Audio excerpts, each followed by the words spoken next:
Hello everybody. I'm often asked about pets, if they're Muktzeh on Shabbat. Today, many people have a pet dog, a pet gerbil, a pet rabbit. And are you allowed to play and stroke and pick up these animals on Shabbat? The question really starts from the Gemara Masechet Shabbat, which says that if there was a basket, and it had inside it chickens, little chicks, even though those chicks are something that little children could play with, nevertheless, the whole basket is considered as Muktzeh. These animals, even though they're fit to be played with by little children, nevertheless, they're Muktzeh on Shabbat, and so of course the whole basket can't be picked up, as it's a bosis ledova also, it's a base for something else that's also. Even though these chickens are something that children would play with as a toy, nevertheless, they're Muktzeh on Shabbat. So is that the same as our pets today? I don't think so. Because these chickens, you're right, they can be played with by children, but they weren't set aside to be played with by children. That's not their purpose. When Shabbat came in, these afrוחים, these chickens, weren't set aside as playthings for little children. And so they remain Muktzeh for the whole of Shabbat, even if a child does want to play with them on Shabbat. But what about if these afrוחים, if these chickens had been set aside specially? They'd been bought specially as toys for Shabbat. Would the halacha be the same? Let's examine some other examples. I think everyone knows, if you go to a building site on Shabbat and you want to play in the sand, can you play in the sand on a building site? No. Why? Because all the sand is Muktzeh. It's sand that's meant for building. Building you don't do on Shabbat. So all the sand on this building site, the piles and piles of sand there, it's all Muktzeh and you can't play with it on Shabbat. Because when Shabbat came in, it was all Muktzeh. It was all set aside. But what about if you have a sand pit in your back garden? A special sand pit, or you go to a playground and there's a sand pit there for the children to play in. Can a grown-up get into the sand pit and play with the sand with his children? Yes, he can. Why? Because all that sand in the sand pit has been set aside before Shabbat as a toy to be played with. And that's why anyone can play with it on Shabbat. Even if you have a guest over to your house, they can go and play in your sand pit in the back garden, even if they're over bar mitzvah age. There's another question about building. That we'll get into maybe in another discussion. But as far as the sand being Muktzeh is concerned, it's not Muktzeh. Okay? Because it's been specially set aside. We all know the most stringent type of Muktzeh that there is stones, eitzim v'avonim, grogrot v'tzimukim, things that have absolutely no use on Shabbat, like a rock, a stone, a rock in your back garden. Does it have any use on Shabbat? No use at all on Shabbat.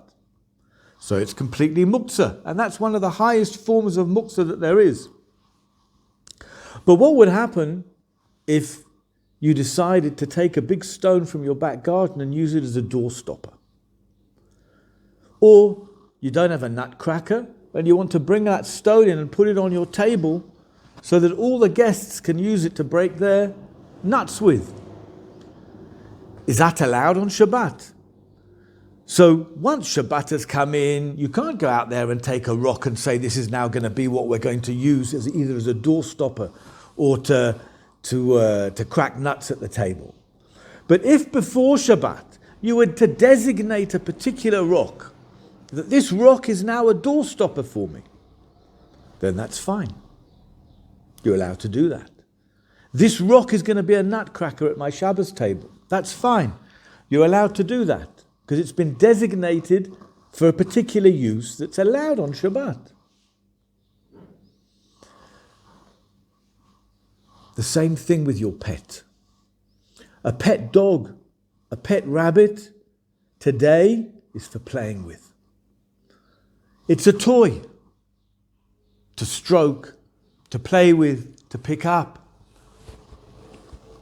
So today, when we buy these pet toys for our children or for ourselves, we're buying them with the intention of them being set aside for being used and being played with.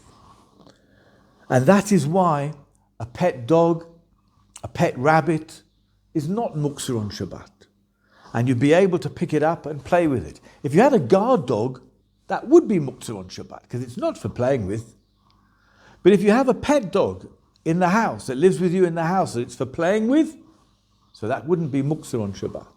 There could be other problems involved with having that dog around. It could be that there's going to be a problem with petting it, that you're going to be pulling out hairs, and that's certainly something you'd need to take into account and be careful of to make sure that doesn't happen.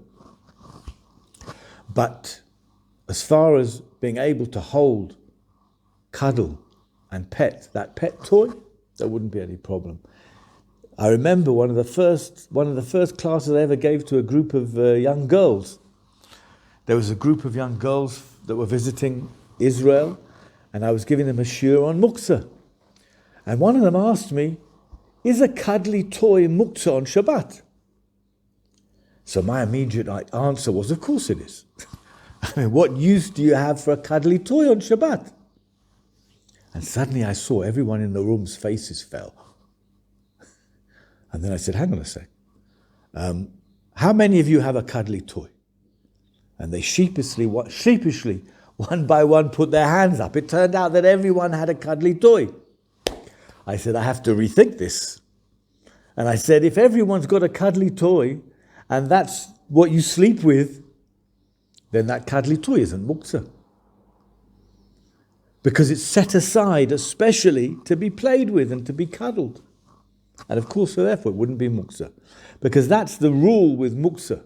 If something has been set aside for specific use, even though it's got other uses, nevertheless, if that use that it's set aside for is allowed on Shabbat, then it doesn't become Muktzeh.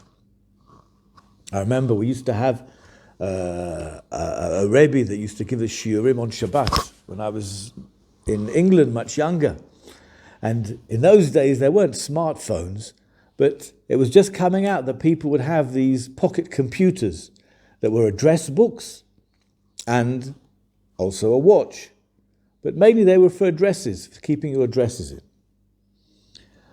So this rabbi used to turn up at a shiurim on Shabbat with this in his pocket.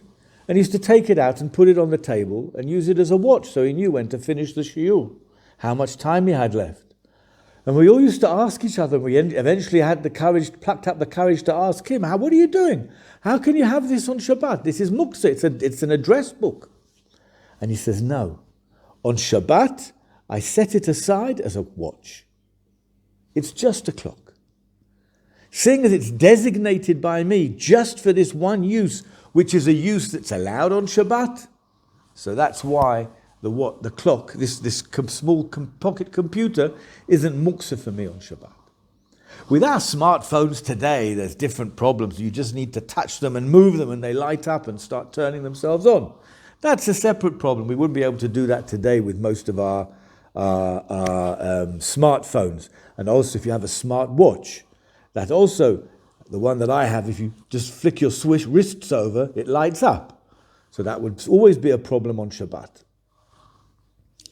But just the fact of having this thing, if it could be just used as a clock like this rabbi used to do, that would be fine. Where something is designated specially for a use that's allowed on Shabbat, then there's no problem of Muktzeh.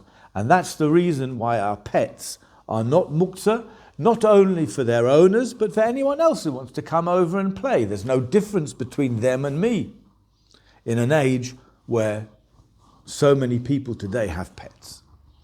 And Rav Moshe Feinstein in Igrot Moshe paskins like this, and so does Shlomo Zalman Auerbach. Have a good day, everybody.